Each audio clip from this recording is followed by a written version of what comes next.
নেই chair table computer কিংবা internet সংযোগ, অ্যানালগ পদ্ধতিতেই চলছে জিডি মামলার কার্যক্রম। অধিকাংশ গাড়ি ভাঙচুর হওয়ায় সেবা দিতে পড়তে হচ্ছে বিপাকে। এমনই নানা সমস্যার সীমাবদ্ধতা নিয়ে চালু হলো ঢাকা মহানগরের বেশিরভাগ থানার কার্যক্রম। এরপরও সাধারণ মানুষকে সেবা দেওয়ার দৃঢ় মনোবল নিয়ে কাজে ফিরেছে পুলিশ সদস্যরা।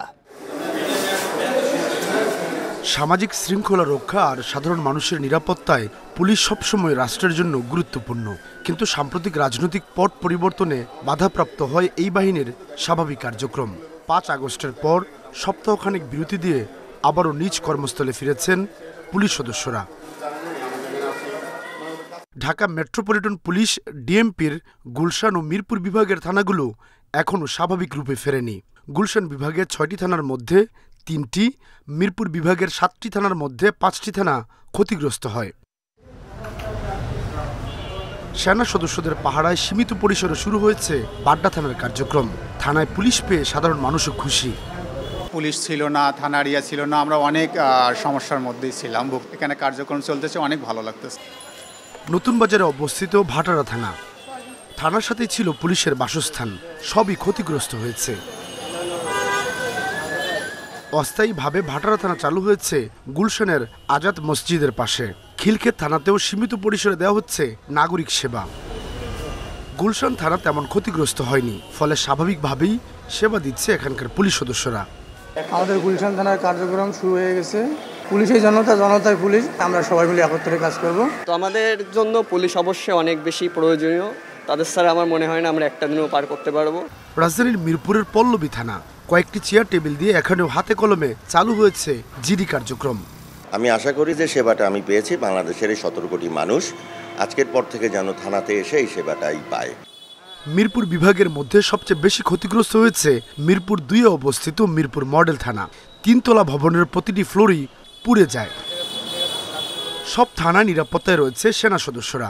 থানাগুলো খুব দ্রুত স্বাভাবিক কার্যক্রমে ফিরবে বলে আশাবাদী সাধারণ মানুষ।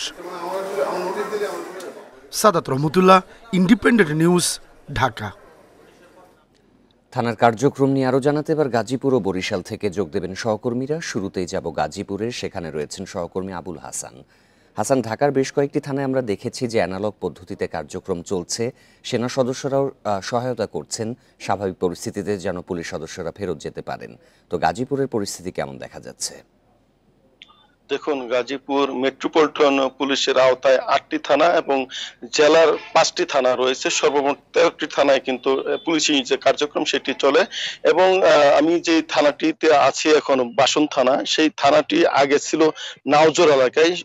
সহিংস আন্দোলনের সময় সেই থানাটি কিন্তু পুরোপুরি ধ্বংসস্তূপে পরিণত হয় এবং সেখানে আগুন জ্বালাও পোড়া হয়। ফলে ওই জায়গাতে থানাটি আর কার্যক্রম চালাতে পারেনি। ফলে এখানে পুলিশের ঊর্ধ্বতন কর্মকর্তারা সেই থানাটিকে কিন্তু এখন স্থানান্তর করেছেন পালের মাঠ এলাকায় এবং একটি ভাড়া বাড়িতে তারা কিন্তু কার্যক্রম শুরু করেছেন। আমি এখানকার কয়েকজন কর্মকর্তা এবং সদস্যদের সঙ্গে কথা বলেছিলাম।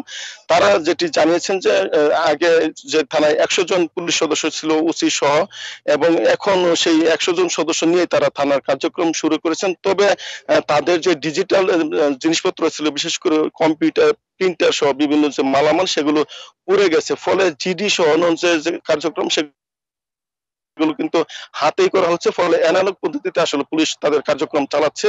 এবং একই অবস্থা কিন্তু জয়দেবপুর থানায়, সেখানেও কিন্তু বেশ ভাঙচুর হয়েছে এবং গাছা থানায় হামলা হয়েছে, টঙ্গী পশ্চিম থানায় হামলা হয়েছে, ভাঙচুর হয়েছে। ফলে এইসব থানায় যে কার্যক্রম সেটি কিন্তু কিছুটা বিঘ্নিত হচ্ছে এবং এগুলো একটু সময় লাগবে স্বাভাবিক হতে। অন্য যে থানাগুলো আছে সেগুলোতে মোটামুটি স্বাভাবিক কার্যক্রম চলছে বলে আমরা জেনেছি। এবং পুলিশের ঊর্ধ্বতন কর্মকর্তারা যেটি বলছেন যে এখানে পুলিশের উপস্থিতি তারা শতভাগ নিশ্চিত করেছেন এবং শতভাগ পুলিশই তারা থানায় যোগদান করে তাদের যে দৈনিক যে কাজ, সেই কাজগুলো করে যাচ্ছেন।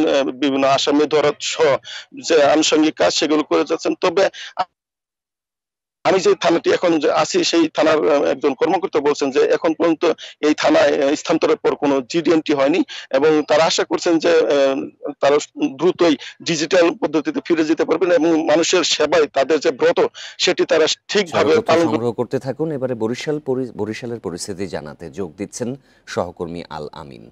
আল আমিন বরিশালের থানাগুলো স্বাভাবিক পরিস্থিতিতে ফিরতে কি পরিমাণের সময় নিতে পারে এ বিষয়ে পুলিশ সদস্যদের কোনো বক্তব্য পেয়েছেন কি?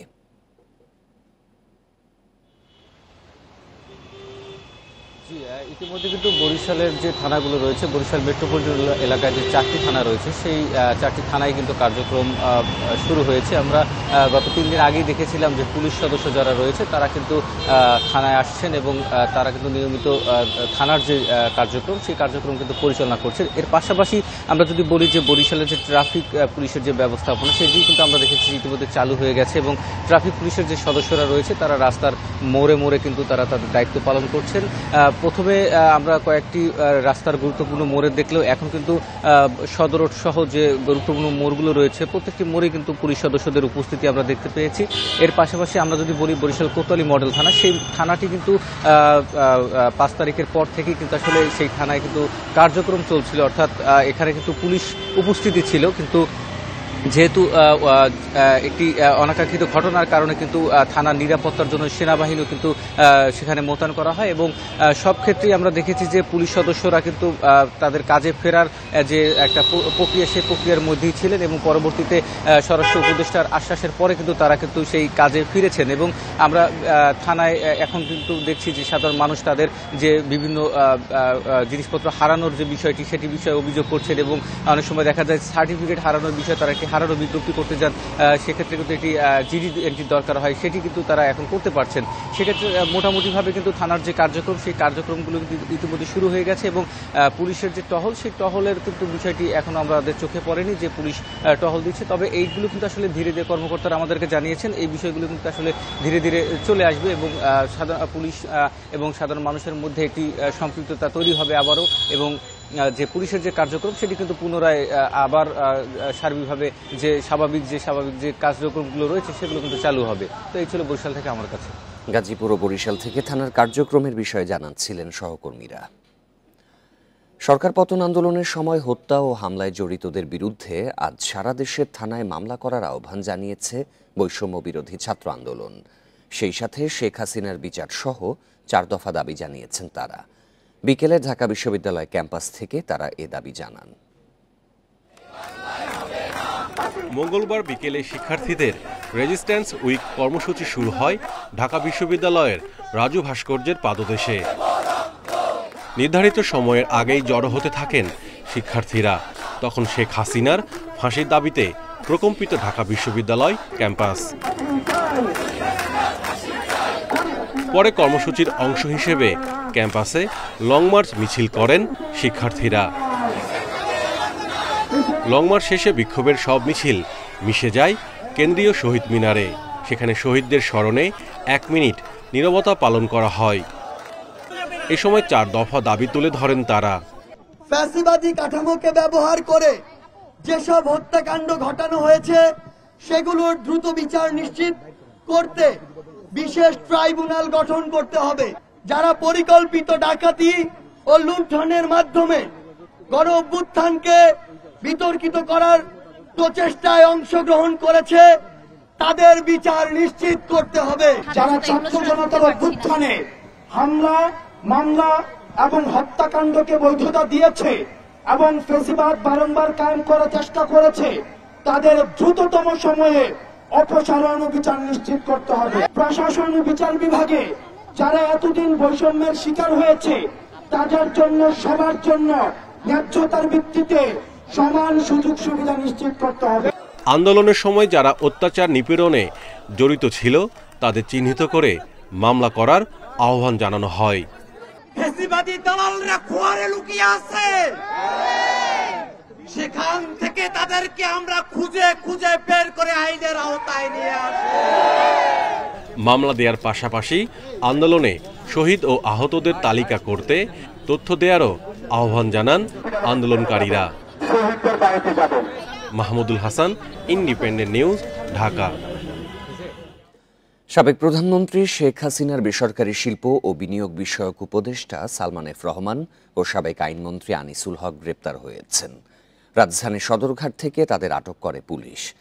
ঢাকা মহানগর পুলিশ কমিশনার মাইনুল হাসান বিষয়টি নিশ্চিত করে জানান, ঢাকার নিউ মার্কেট থানার একটি মামলায় তাদের গ্রেপ্তার দেখানো হয়েছে। কোটা সংস্কারের দাবিতে বৈষম্য বিরোধী ছাত্র আন্দোলনের কর্মসূচি চলাকালে 16 জুলাই ঢাকা কলেজের সামনে সংঘর্ষে নিহত হয় 2 জন। তাদের একজন ছাত্র ও আরেকজন হকার। এই ঘটনায় নিউ মার্কেট থানায় আলাদা 2টি হত্যা মামলায় ইন্ধনদাতা হিসেবে গ্রেপ্তার হন তারা। গত 5ই আগস্ট ছাত্র জনতার আন্দোলনের মুখে দেশত্যাগ করেন শেখ হাসিনা। এরপর মন্ত্রিপরিষদ সদস্য ও আওয়ামী লীগ নেতারা আত্মগোপনে চলে যান।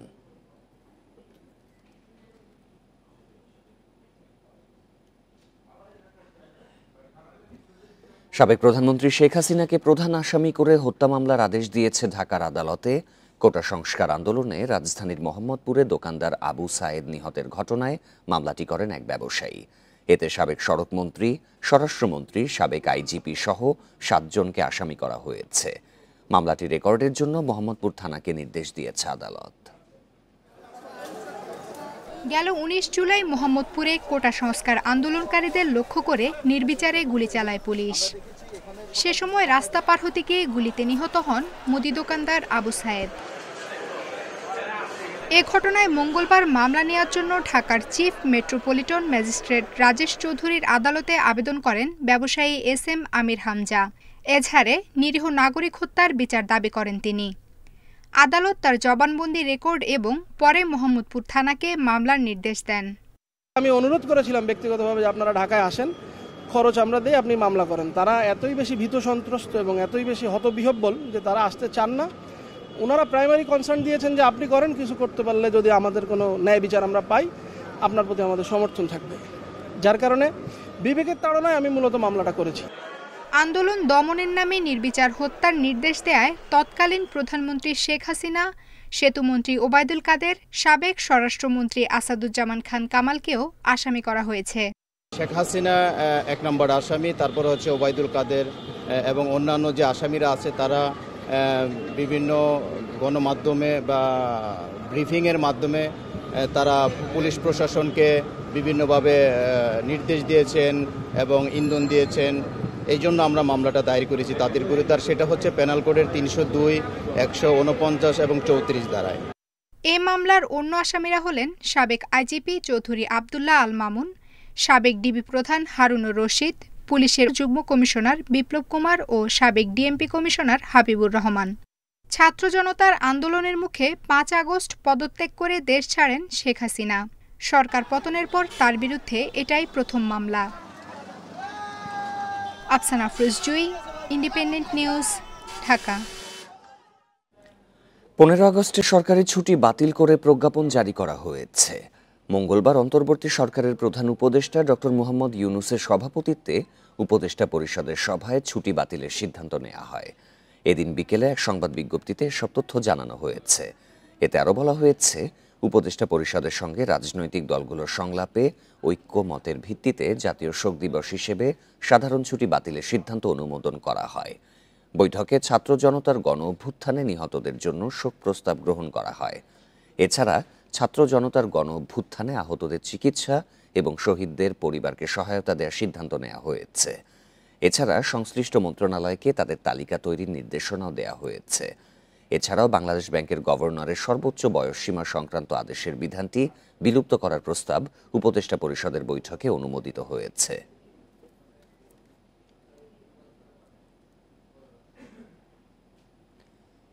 মর্যাদার সঙ্গে 15ই আগস্ট শোক দিবস পালনের আহ্বান জানিয়েছেন আওয়ামী লীগ সভাপতি শেখ হাসিনা। মঙ্গলবার রাত 9টার দিকে তার ছেলে সজীব ওয়াজেদ জয়ের ফেসবুক পেজে পোস্ট করা এক খোলা চিঠিতে তিনি এই আহ্বান জানান। বঙ্গবন্ধুর সমাধিতে ফুল দেয়া এবং নিহতদের জন্য দোয়া করার আহ্বানও শেখ হাসিনার। ছাত্র আন্দোলন ঘিরে হত্যা ও নাশকতায় জড়িতদের চিহ্নিত করে শাস্তির দাবি করেন আওয়ামী লীগের সভাপতি। এছাড়া স্বজনহারাদের জন্য সহমর্মিতা জানান তিনি। বলেন, 1975-এর 15ই আগস্ট বঙ্গবন্ধুকে হত্যার স্মৃতি ধারণ করা ধানমন্ডির বাড়িটি দেশের মানুষকে উৎসর্গ করেছিলেন 2 বোন। ওই বাড়িটি ধ্বংস করা হয়েছে। পরিবারের যে স্মৃতি তাদের বেঁচে থাকার অবলম্বন ছিল তা পুড়িয়ে ছাই করা হয়েছে। এজন্য দেশবাসীর কাছে বিচার চেয়েছেন শেখ হাসিনা।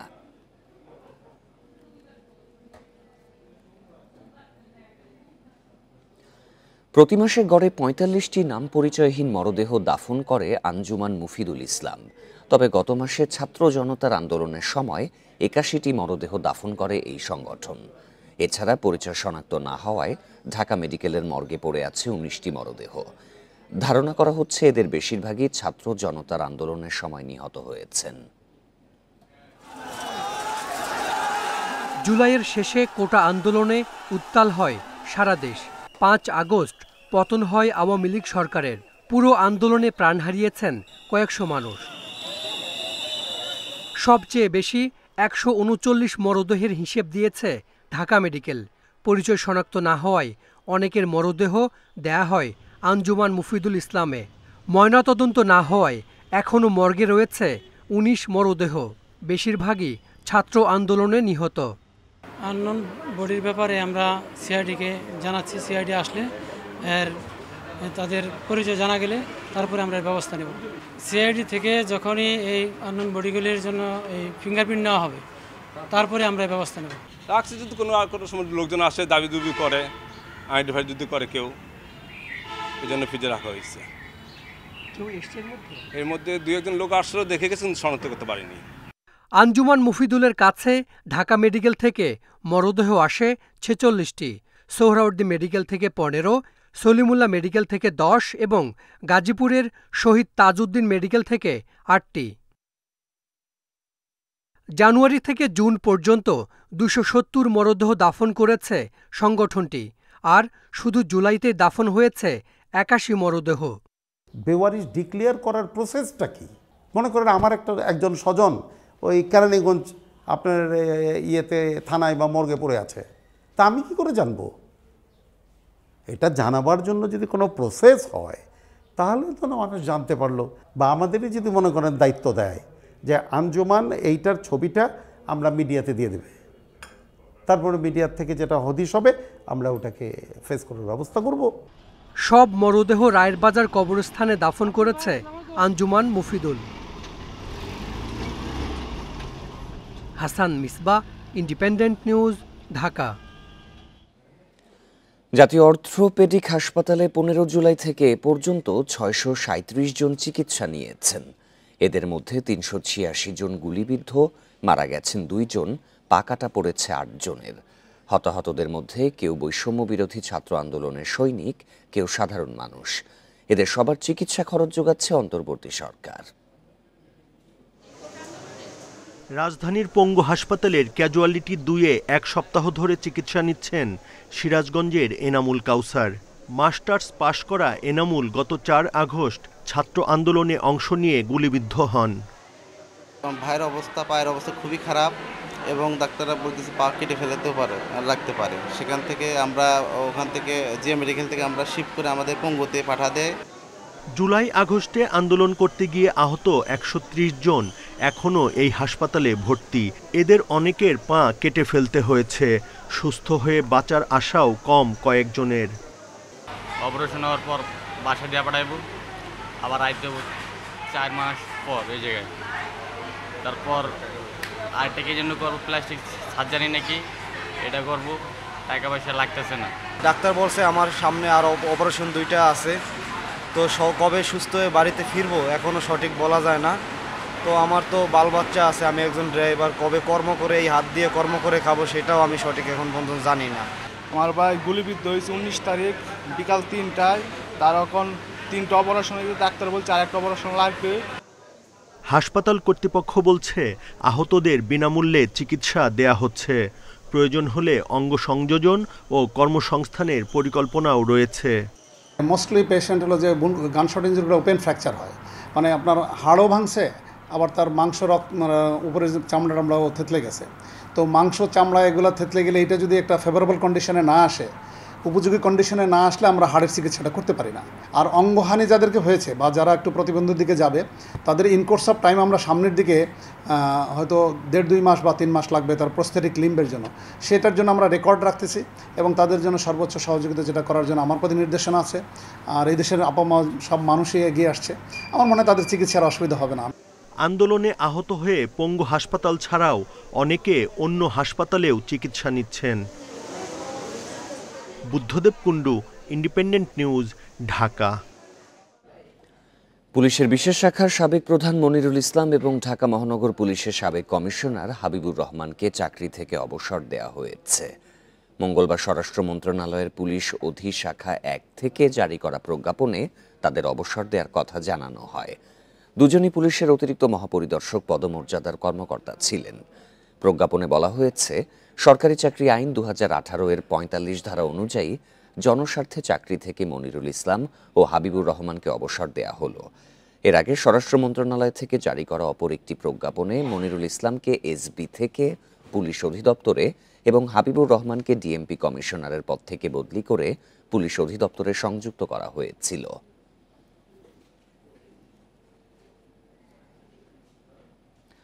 প্রায় 1 মাস পর আজ থেকে পুরো দমে খুলেছে সব প্রাথমিক বিদ্যালয়। সকাল 8টার দিকে বেশিরভাগ স্কুলেই শিক্ষার্থীদের উপস্থিতি দেখা যায়। বই খাতা নিয়ে ক্লাসে বসেছে তারা। এর আগে মঙ্গলবার এক বিজ্ঞপ্তিতে শ্রেণী কার্যক্রম পুরো দমে চালুর কথা জানিয়েছিল প্রাথমিক ও গণশিক্ষা মন্ত্রণালয়। গত 17 জুলাই ছাত্র আন্দোলনের মাঝে প্রাথমিক বিদ্যালয় বন্ধ করে দেয়া হয়। অন্তর্বর্তী সরকারের প্রাথমিক ও গণশিক্ষা উপদেষ্টা হিসেবে সোমবার দায়িত্ব নেন ডাক্তার বিধান চন্দ্র রায়। ডাক্তার বিধান রঞ্জন রায় সে সময় তিনি জানান, প্রাথমিক শিক্ষা যে কোনো জাতির জন্য ভিত্তিস্বরূপ, তবে বাংলাদেশে তেমন গুরুত্ব না পাওয়াটা দুঃখজনক।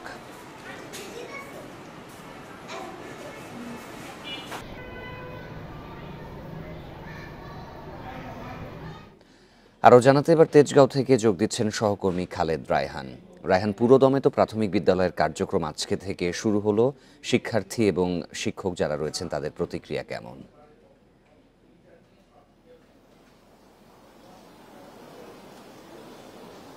দেখুন, 17 তারিখ গত মাসের থেকেই কিন্তু সব ধরনের শিক্ষা প্রতিষ্ঠান বন্ধের নির্দেশনা দেওয়া হয়েছিল। তারপরে এই মাসের মানে আগস্টের 6 তারিখে আইএসপিআর এর পক্ষ থেকে কিন্তু বলা হয়েছিল যাতে সকল প্রাথমিক বিদ্যালয় খুলে দেওয়া হয়, কিন্তু যেহেতু মন্ত্রণালয় থেকে কোনো ঘোষণা আসেনি, যার ফলে কিছু কিছু প্রতিষ্ঠান খুললেও বাকিগুলো কিন্তু খোলা হয়নি। এবং আজকে গতকালকে যেহেতু মন্ত্রণালয় থেকে নির্দেশনা এসেছে, তারই ধারাবাহিকতা আজকে আমরা দেখেছি রাজধানী সহ সারা দেশেই যে সকল প্রাথমিক বিদ্যালয়গুলো রয়েছে সেগুলো খোলার কার্যক্রম সেটি কিন্তু শুরু হয়েছে। দীর্ঘ সময় বন্ধ ছিল, সেটি নিয়ে প্রতিক্রিয়া শিক্ষার্থী যারা আছেন, শিক্ষক যারা আছেন, তারা বলছেন যে ক্লাস যেহেতু বন্ধ ছিল, তারা ক্লাসটি কবে খুলবে সেই শঙ্কায় ছিলেন। এবং যেহেতু বেশ কয়েকদিন বলা যায় যে সহিংস অবস্থার মধ্যে সারা দেশ ছিল, সেটিও অনেকটা লাঘব হয়ে গেছে। আমি এখন যেই বিদ্যালয়টিতে রয়েছি এখানে কিন্তু এই স্কুলটি বন্ধ না। স্কুলটি যেহেতু সকাল 7:30 থেকে খুলেছে, 10টা পর্যন্ত ক্লাস চলবে, শিক্ষার্থীরা সব ক্লাসেই রয়েছে। এবং তারা যেটি বলছেন যে লম্বা সময় পর স্কুল খোলার পর যারা শিক্ষার্থী রয়েছেন তারা অনেকটাই খুশি। এবং শিক্ষকদের মধ্যে একটি শঙ্কা ছিল যে যেহেতু লম্বা সময় ধরে স্কুল খুলছে না, কবে খুলবে। যেহেতু খুলে গেছে, কিছুটা শিক্ষার্থী আজকেও কম রয়েছে। দিন যত যাবে কাল পরশু থেকে হয়তো শিক্ষার্থী যারা আছেন তারা স্কুল বা যেখানে খুলেছে সেখানে তারা যাবেন। এবং অভিভাবকদের সঙ্গে আমরা কথা বলেছি, তারা যেটা বলছেন যে দীর্ঘ সময় স্কুল বন্ধ থাকায় যে তাদের ক্ষতি হয়েছে সেটিকে পুষিয়ে নেওয়ার জন্য অনেকে বাসায় পড়াশোনা করেছেন, তারপরে স্কুল বন্ধ থাকলে যেই ক্ষতিটি সেটি কিন্তু হয়েছে। এবং এখন যেহেতু খুলেছে তারা পুরোদমে ক্লাস বিভিন্ন জায়গায় আমরা ঘুরে দেখেছি, সেগুলো ক্লাস কিন্তু শুরু হয়ে গেছে এবং ক্লাস চলছে। কিছুটা শিক্ষার্থী কম মনে হচ্ছে, তবে যারা শিক্ষক রয়েছেন, যারা অভিভাবক রয়েছেন, তারা মনে করছেন যে দিন গেলে শিক্ষার্থীর সংখ্যা আরও বাড়বে। তেজগাঁ থেকে জানাচ্ছিলেন সহকর্মী খালেদ রায়হান। প্রাথমিক বিদ্যালয় খোলা নিয়ে আরও জানাতে এবার রাজশাহী ও দিনাজপুর থেকে যোগ দেবেন সহকর্মীরা। শুরুতে যাব রাজশাহীতে, সেখানে রয়েছেন সহকর্মী মুস্তাফিজুর রহমান। মুস্তাফিজ, আজকে তো পুরো দমে প্রাথমিক বিদ্যালয়ের কার্যক্রম শুরু হয়েছে, শিক্ষার্থী এবং অভিভাবকদের মনে স্বস্তি ফিরেছে কি?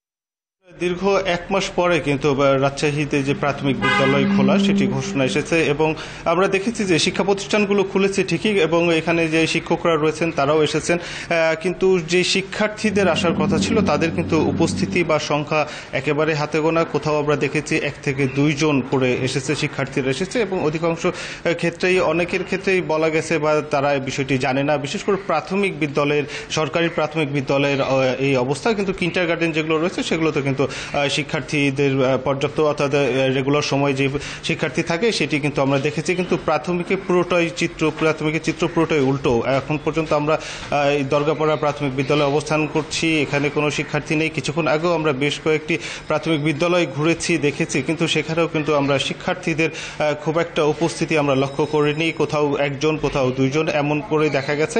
এবং যথারীতি শিক্ষকরা এসেছেন, এখানে কর্মকর্তা কর্মচারী যারা রয়েছেন তারা যথাসময়ে আসছেন এবং তারা বলছেন যে ক্রমান্বয়ে হয়তো এই শিক্ষার্থীদের আসার সংখ্যাটা হয়তো বৃদ্ধি পাবে এবং অনেকে হয়তো এখন পর্যন্ত শঙ্কা কাটিয়ে উঠতে পারেননি যে হয়তো কোনো অসুবিধা হতে পারে কিনা। যদিও এখন পর্যন্ত আইনশৃঙ্খলা পরিস্থিতির কথা যদি বলি তাহলে কিন্তু পরিপূর্ণ নিয়ন্ত্রণে রয়েছে আইনশৃঙ্খলা পরিস্থিতি এবং কোনো প্রকার অপ্রীতিকর ঘটনা বা কোনো শঙ্কা এরকম কিন্তু কোনো পরিস্থিতি নেই।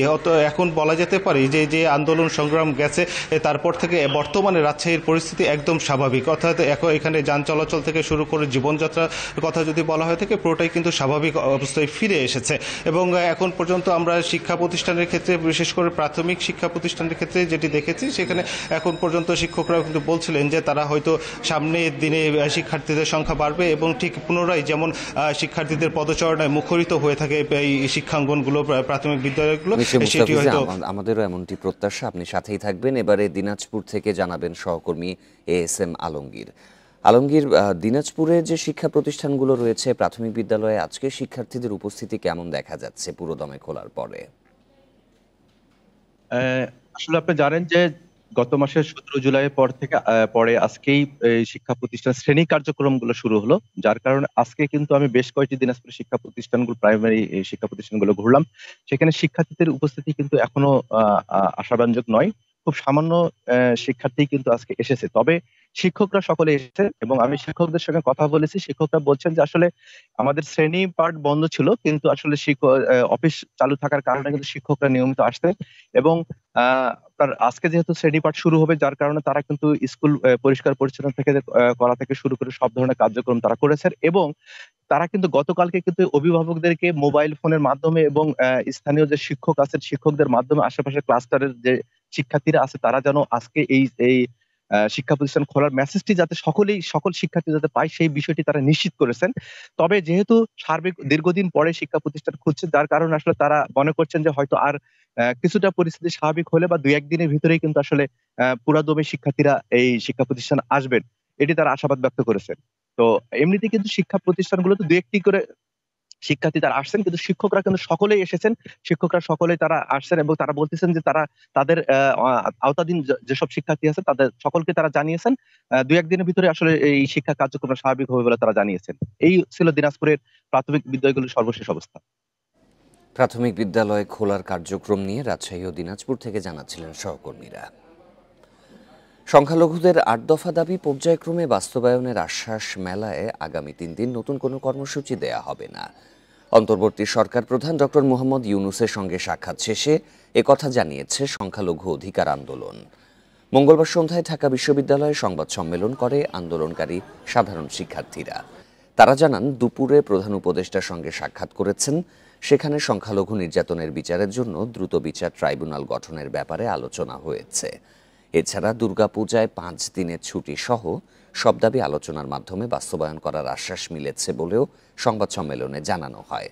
এজন্য মানুষের দুর্ভোগ সৃষ্টি করে কর্মসূচি না দেওয়ার কথা জানান শিক্ষার্থীরা। আমাদের অন্তর্বর্তীকালীন সরকারের মাননীয় প্রধান উপদেষ্টা বলেছেন যে এক্ষেত্রে দ্রুত তদন্ত কমিটি গঠন করে দোষীদের বিচারের আওতায় আনার জন্য স্বরাষ্ট্র মন্ত্রণালয়কে ইতিমধ্যে নির্দেশ প্রদান করা হয়েছে। সেই কারণে আগামী 14, 15 এবং 16 আগস্ট সংখ্যালঘু অধিকার আন্দোলনের সাধারণ শিক্ষার্থীরা কোনো ধরনের কর্মসূচি রাখছে না। সংযুক্ত আরব আমিরাতে বিক্ষোভের দায়ে জেলে যাওয়া 57 বাংলাদেশিকে মুক্ত করতে আইনগত উদ্যোগ নিয়েছে অন্তর্বর্তী সরকার। চলছে জোর কূটনৈতিক প্রচেষ্টাও। আমিরাতে বাংলাদেশের রাষ্ট্রদূত মোহাম্মদ আবু জাফর কথা জানিয়েছেন। এই ধরনের ঘটনা ভবিষ্যতে এড়াতে এবং বিদেশে বাংলাদেশি কর্মীদের নিরাপত্তা নিশ্চিতে কূটনৈতিক তৎপরতা বাড়ানোর পরামর্শ অভিবাসন বিশেষজ্ঞদের। বাংলাদেশে বৈষম্য বিরোধী ছাত্র আন্দোলনের সমর্থনে দুবাইতে বিক্ষোভ করেন প্রবাসী শ্রমিকেরা। এর দায়ে 57 জনকে বিভিন্ন মেয়াদে জেলে পাঠায় আরব আমিরাতের সরকার। বাংলাদেশি ওই শ্রমিকদের মাত্র 48 ঘন্টার ট্রায়ালে সাজা দেয়া হয়। এ ঘটনায় দেশের ভাবমূর্তি ক্ষুণ্ণ হয়েছে বলে জানান সাবেক সরকারের কর্তা ব্যক্তিরা। সংশ্লিষ্ট দেশের আইন অনুসারে সাজা হওয়ায় কর্মীদের মুক্ত করা সম্ভব নয় বলেও জানানো হয়। তবে মধ্যপ্রাচ্যের দেশগুলোতে প্রকাশ্যে বিক্ষোভ শাস্তিযোগ্য অপরাধ হলেও বিষয়টি সম্পর্কে জানেন না বেশিরভাগ বাংলাদেশি কর্মী। মানবিক দিক বিবেচনায় প্রবাসে সাজা পাওয়া এই শ্রমিকদের জেল থেকে ছাড়াতে উদ্যোগ নিয়েছে অন্তর্বর্তী সরকার। এরই মধ্যে নিয়োগ দেওয়া হয়েছে আইনজীবী। মঙ্গলবার আবুধাবি থেকে রাষ্ট্রদূত জানান, এই বিষয়ে জোর তৎপরতা চালাচ্ছে বাংলাদেশ মিশন। আমাদের দেশের সাংবিধানিক কিছু রাইট রয়েছে, যেটা প্রিভিলেজ রয়েছে, যেটি মহামান্য রাষ্ট্রপতি বা অন্যরা করতে পারেন। তো এখানে সে সমস্ত অপশনস গুলো এখানকার আমরা যে কিছু বাংলাদেশি লয়ার, একটা কোম্পানি যারা এখানে রেজিস্টার্ড দুবাইতে, তাদেরকে তারা এসছে ভলান্টারি বেসিসে কিভাবে লিগ্যাল যে রিকোর্স গুলো আছে সেগুলোকে আমরা ফলো করতে পারি। পর্যাপ্ত প্রশিক্ষণ ও সচেতনতা ছাড়াই কর্মী পাঠানোর কারণে বিপদে পড়ছেন অনেকে। নিয়োগদাতা দেশগুলোর সাথে শক্ত কূটনৈতিক বোঝাপড়া ও চুক্তি না থাকাকেও দায়ী করছেন অভিবাসন বিশেষজ্ঞরা। আমাদের ট্রেনিংয়ের ভিতরে কোথাও দুর্বলতা আছে। আমরা মাইগ্রেন্ট ওয়ার্কারদের ঠিকমতো আমরা ট্রেনিং দিতে পারি নাই যে আরেকটা দেশে আপনি যে দেশে যাবেন সেই দেশের আইন কানুন কীভাবে পালন করতে হবে। তারা সবসময় চিন্তা করেছে আমার লোক যেতে পারলেই হয়, আমি রেমিটেন্স পাইলেই হয়, রাইট। তা এইটার কারণে তখন দেখা যায় যে অধিকার যেগুলো আছে, যে চুক্তিগুলো, এগুলোকে সরকার করে কি ওভারলুক করে। এদিকে অন্তর্বর্তী সরকার আইনজীবী নিয়োগের আগেই সাজা পাওয়া বাংলাদেশিদের আইনি সহায়তা এগিয়ে এসেছে বেশ কয়েকটি মানবাধিকার সংস্থা। সুলতানা জাহান মিতু, ইন্ডিপেন্ডেন্ট নিউজ, ঢাকা। চট্টগ্রামে বিভিন্ন ব্যাংকের এটিএম বুথগুলো কার্যত অচল হয়ে পড়েছে। বুথের পর বুথ ঘুরেও টাকা পাচ্ছেন না গ্রাহকরা। এতে প্রয়োজনীয় অর্থের অভাবে বিপাকে পড়েছেন তারা। দ্রুত এই সংকট কাটিয়ে ওঠার আশ্বাস দিয়েছেন ব্যাংক কর্মকর্তারা। বেতন পেলেও বুথ থেকে টাকা তুলতে গিয়ে সমস্যায় পড়েছেন বেসরকারি চাকরিজীবী মোহাম্মদ জাকারিয়া। নাসিরাবাদ ২ নং গেট, জিসি মোড়ের বিভিন্ন ব্যাংকের অন্তত ২০টি বুথে চেষ্টা করে ৩ দিনও পাননি টাকা। এখন স্যালারি পাইলাম, এখন যদি টাকাটা তুলতে না পারি তো আমরা খরচ করবো কিভাবে? এখন বাসা ভাড়া দিব, খাবো কিভাবে? এটার একটা সমস্যা না? তার মতো একই অবস্থায় পড়েছেন বিভিন্ন শ্রেণী পেশার মানুষ। এক বুথ থেকে ঘুরছেন অন্যটিতে। কিছু বুথে টাকা মিললেও তা একেবারেই সীমিত, তারপর বন্ধ হয়ে যায় বিকেলেই। 800 টাকা উঠে দেওয়ারই নেই। এই যে 3 দিন ধরে আমার এখন 1 টাকাও নেই পকেটে। শাটার বন্ধ, এখন কখন খুলে কখন বন্ধ করে জানি না, টাকা পাই না। বেসিক্যালি ছোট ছোট ট্রানজ্যাকশনগুলো করার জন্য করে। এখন যদি আমি 500-1000 টাকার জন্য ব্যাংকে যাই, তাহলে ব্যাংকের এটার আর কাজটা কি? স্বাভাবিক সময়ে প্রতিদিন বুথগুলোই টাকা রিফিল করে দায়িত্বপ্রাপ্ত নিরাপত্তা প্রতিষ্ঠান। তবে কিছুদিন ধরে নিরাপত্তাহীনতায় তারা আসছেন না নিয়মিত। জান এবং মালের নিরাপত্তার জন্য তো পুলিশের কাছে যাব। যখন আমার জানের নিরাপত্তা নাই, আমি তখন টাকা নিয়ে বা মালের নিরাপত্তা নিয়ে কিন্তু এটিএম বুথে যেতে পারতেছি না। সো এক কথায় যদি বলতে হয়, আমাকে বলতেই হবে শুধুমাত্র নিরাপত্তার অভাবে আমরা এই সাপোর্টটা দিতে পারতেছি না। সাম্প্রতিক সময়ে নগরীর নিরাপত্তা নিয়ে নানা সীমাবদ্ধতার কথা জানান পুলিশ কমিশনার। তবে দ্রুততা কাটিয়ে ওঠার আশ্বাসও দিয়েছেন তিনি। যেসব জায়গায় আমার ফুল ফেজেড পুলিশ রয়েছে, সেই সব জায়গায় আমি পুরো দমে আমি তাদেরকে সাপোর্ট দিতে পারবো যে এটিএম বুথগুলো টাকা দেবো পড়তে। যে আমার তো মাত্র 5টাই হয়েছে, তবে তো আরও তো 11টা থানা ফুল ফেজেড রয়েছে। এটিএম বুথে অর্থ সংকটের পাশাপাশি ব্যাংক থেকেও একজন গ্রাহক সর্বোচ্চ 2 লাখ টাকার বেশি তুলতে পারছেন না। Abdullah Rakib, Independent News, Chittagong. বিভিন্ন ব্যাংকের এটিএম বুথগুলো কার্যত অচল হয়ে পড়েছে। বুথের পর বুথ ঘুরেও টাকা পাচ্ছেন না গ্রাহকরা। সিলেটের পরিস্থিতি জানাতে এবারে যোগ দিচ্ছেন সহকর্মী রানা মজুমদার। রানা, বলা হচ্ছে যে নিরাপত্তার সীমাবদ্ধতার কারণে বুথগুলোতে টাকা রিফিল করা যাচ্ছে না। তো সিলেটের পরিস্থিতিও কি এরকমই?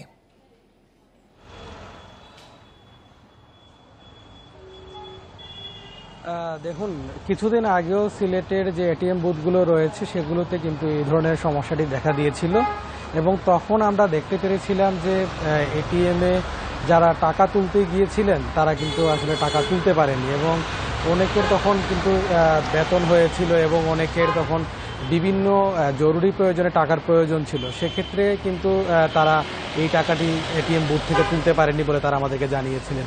এবং সেক্ষেত্রে আমরা দেখতে পেরেছি সিলেটের যে বিভিন্ন এটিএম বুথগুলো রয়েছে সেই এটিএম বুথগুলো কিন্তু অনেক ক্ষেত্রেই শাটার বন্ধ ছিল এবং সেখানকার যারা নিরাপত্তা রক্ষী যারা ছিলেন তারা জানিয়েছিলেন যে আসলে এটিএম বুথে টাকা নেই কিংবা আরও যে নিরাপত্তাজনিত ইস্যু রয়েছে সেগুলোর কারণ দেখিয়ে মূলত এটিএম বুথগুলো বন্ধ ছিল এবং যার কারণে যারা গ্রাহক ছিলেন সেই সকল ব্যাংকের তারা কিন্তু এটিএম বুথ থেকে তখন আর টাকা তুলতে পারেননি। পরবর্তীতে আমরা যখন দেখলাম যে পরিস্থিতি অনেকটাই উন্নতির দিকে যাচ্ছে এবং আইনশৃঙ্খলা পরিস্থিতিও অনেকটা স্বাভাবিক হচ্ছে, পাশাপাশি সেনাবাহিনীর টহল এবং পরবর্তীতে আমরা দেখলাম যে আইনশৃঙ্খলা রক্ষাকারী বাহিনী অর্থাৎ পুলিশ সদস্যরাও কিন্তু তারা কাজ করতে শুরু করেছেন এবং এর পরিপ্রেক্ষিতে আমরা দেখলাম যে মোটামুটি ব্যাংকগুলোর যে এটিএম বুথগুলো রয়েছে সেগুলো কিন্তু আবার সচল হয়েছে এবং সেখানে আমরা দেখতে পেরেছি যে গত 2-3 দিন যাবতই কিন্তু গ্রাহকরা তারা নির্বিঘ্নে তারা কিন্তু এটিএম বুথগুলো থেকে টাকা উত্তোলন করতে পারছেন। কিছুক্ষণ আগেও আমরা একজন গ্রাহকের সাথে কথা বলছিলাম, তিনি যে বিষয়টি জানিয়েছেন যে এখন কিন্তু তারা এখন অনেকটাই স্বস্তি বোধ করছেন এবং নিরাপদ বোধ করছেন এবং যার কারণে তারা এটিএম বুথে এসে তারা কিন্তু টাকা উত্তোলন করতে পারছেন এবং তারা জানিয়েছেন তারা যে পরিমাণ টাকা চাচ্ছেন অনেক ক্ষেত্রেই কিন্তু তারা সেই পরিমাণ টাকা তারা তুলতে পারছেন। পাশাপাশি আরেকটি বিষয় হচ্ছে আমরা ব্যাংক কর্মকর্তা যারা রয়েছেন তাদের সঙ্গেও কথা বলার চেষ্টা করেছিলাম, তারা যে বিষয়টি বলছেন যে পূর্বে কিন্তু নিরাপত্তাজনিত ইস্যুর কারণে অনেক ক্ষেত্রেই তারা ব্যাংকের যে এটিএম বুথগুলো থেকে অনেক গ্রাহকরা টাকা তুলতে পারেননি, তবে এখন সেনাবাহিনীর টহল পাশাপাশি পরিস্থিতি উন্নতি হওয়ার কারণে এটিএম বুথগুলো থেকে মূলত তারা এখন টাকা তোলার যে প্রক্রিয়াটি সেটি শুরু হয়েছে এবং সেক্ষেত্রে গ্রাহকরাও কিন্তু এই সুবিধাটি পাচ্ছেন। পাশাপাশি আরেকটি বিষয় হলো যে এখন আইনশৃঙ্খলা পরিস্থিতি উন্নতি হওয়ার কারণে গ্রাহকদের মনে যে স্বাভাবিক একটি এবং স্বস্তি ফিরে এসেছে, গ্রাহকরা চান সেটি যেন আরও স্বাভাবিক হয় এবং পরিস্থিতি স্বাভাবিক হলে তারা যেন তাদের কাঙ্ক্ষিত যে অর্থটি সেটি যেন এটিএম বুথ থেকে তুলতে পারেন, এটি হচ্ছে গ্রাহকদের প্রত্যাশা। সিলেট থেকে জানাচ্ছিলেন সহকর্মী রানা মজুমদার। গাজীপুরে পুরোদমে চলছে শিল্প কারখানার উৎপাদন, ক্ষতি পোষাতে অতিরিক্ত সময় কাজ করছেন শ্রমিকরা। নিরাপত্তা নিয়ে সংশয় থাকলেও শিল্প পুলিশের কাজে ফেরায় কেটে গেছে সেই উদ্বেগ। এখন ক্ষতি পোষাতে উঠে পড়ে লেগেছেন মালিক শ্রমিকরা। সাম্প্রতিক পরিস্থিতি থেকে বেরিয়ে এসেছে গাজীপুর শিল্পাঞ্চল। প্রায় এক সপ্তাহ পর রপ্তানিমুখী সহ বিভিন্ন কারখানার উৎপাদন চলছে পুরোদমে। তবে নিরাপত্তা নিয়ে কিছুটা সংশয় থাকলেও কেটে গেছে সেই উদ্বেগ। এরই মধ্যে কাজে ফিরেছে শিল্প পুলিশ। জেলার 4টি জোনে কারখানা নিরাপত্তায় মাঠে নেমেছে আইন শৃঙ্খলা বাহিনী। টহল জোরদারের পাশাপাশি বিভিন্ন কারখানায় গিয়ে মালিক শ্রমিকদের খোঁজ খবর নিচ্ছে তারা। সারা বাংলাদেশ যে একটা পরিস্থিতির মধ্য দিয়ে গিয়েছে, ওর মাঝখানে আমাদের মতো মানুষ যারা অনেস্টলি ব্যবসা করার চেষ্টা করি তাদের কিন্তু মেইন শঙ্কাটা ছিল যে কিছু হলে আমরা কোথায় গিয়ে বলবো, কার কাছে যাব। তো আলহামদুলিল্লাহ যখন প্রশাসন কাজটা শুরু করে আমরা আশ্বস্ত ফিল করি। বিজিএমএ নেতারা জানিয়েছেন পুলিশের কাজে যোগদানের পর থেকে মালিক শ্রমিকদের শঙ্কা দূর হয়েছে। এখন শতভাগ উৎপাদনে চলছে সব কারখানা। আমরা খুশি, আশাবাদী বিজিএমই থেকে এবং আমরা মালিকরা, যেহেতু পুলিশের কার্যক্রম শুরু হয়েছে আমরা মনে করি এখন আমরা নির্বিঘ্নে প্রতিষ্ঠানগুলো চালাতে পারবো, মালিক শ্রমিক সবাই নিরাপদ। সহিংস ঘটনায় তাদের অনেক সদস্য হতাহত হয়েছেন। এখন থেকে আরও আন্তরিকভাবে পুলিশ কাজ করবে বলে জানিয়েছেন পুলিশ কর্মকর্তারা। আমাদের যারা নিচের লেভেলের যাদের যে 11 দফা দাবি ছিল উনি আশ্বস্ত করেছেন যে এই দাবিগুলা পর্যায়ক্রমে উনি বাস্তবায়ন করবেন। এর এই পরিপ্রেক্ষিতে গত পরশুদিন থেকে, ইনফ্যাক্ট গতকালকেও আমাদের টহল এবং পেট্রোল দল ছিল। গাজীপুরে 2000-এর বেশি তৈরি পোশাক কারখানা রয়েছে। এরই মধ্যে শতভাগ উৎপাদনে ফিরেছে কারখানাগুলো। Independent news. নাগালে আসছে না পেঁয়াজ, আলু সহ নিত্যপণ্যের দাম। বিস্তারিত জানাতে চট্টগ্রাম থেকে যোগ দিচ্ছেন সহকর্মী আহসান রিটন। রিটন, নিত্যপণ্যের দাম নাগালে না আসার কারণ হিসেবে ব্যবসায়ীরা কি বলছেন?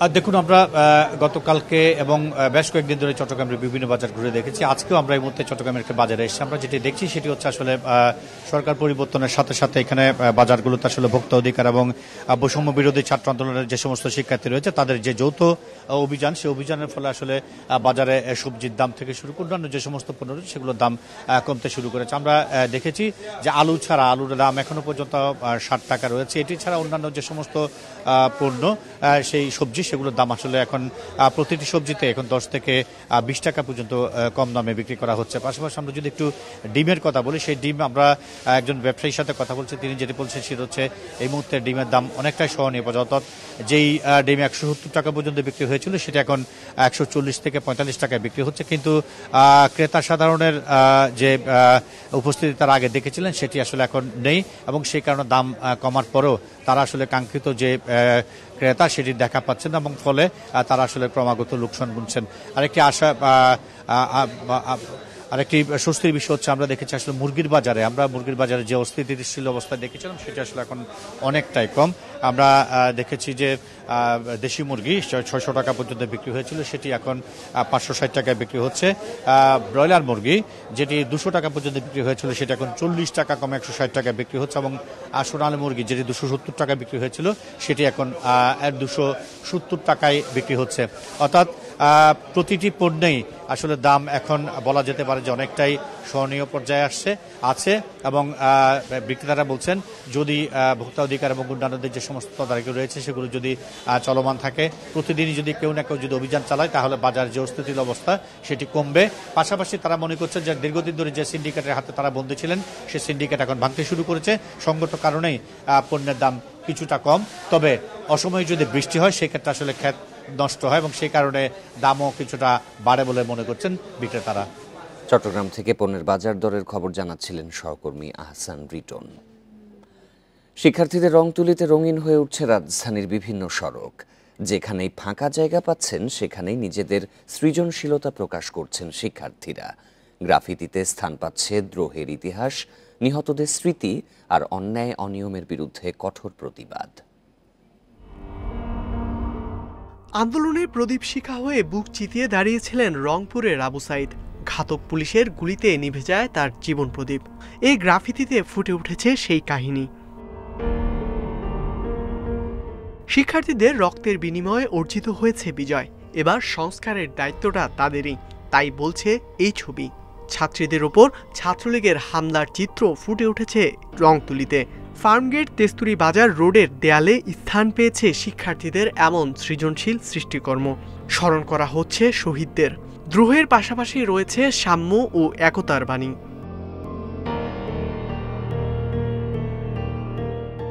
রাজধানীর মানিক মিয়া এভিনিউর দেয়ালও সেজে উঠেছে শিক্ষার্থীদের রং তুলির আঁচড়ে। কোথাও মুগ্ধর পানি বিতরণ, কোথাও চাওয়া হচ্ছে শহীদদের বিচার। বিভিন্ন শিক্ষা প্রতিষ্ঠানের দেয়াল সহ অসংখ্য অলিগলিতে এখন শিক্ষার্থীরা চালিয়ে যাচ্ছেন গ্রাফিতির কাজ। আইন ও ক্ষমতার অপব্যবহার ও অপরাজনীতির বিরুদ্ধেও অবস্থান পরিষ্কার করছেন তারা।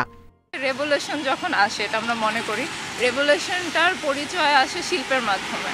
আমরা যে রেভলিউশনটা করেছি এটা এখনকার মানুষ এই শিল্পগুলো দেখে তারা এই জিনিসটা উপলব্ধি করতে পারবে। এটা পার্শিয়াল বিজয় বলতে পারেন, বিজয় এখনো আসা বাকি। যদি দেশটা শুধরায় তাহলেই আপনার বিজয়টা আসবে।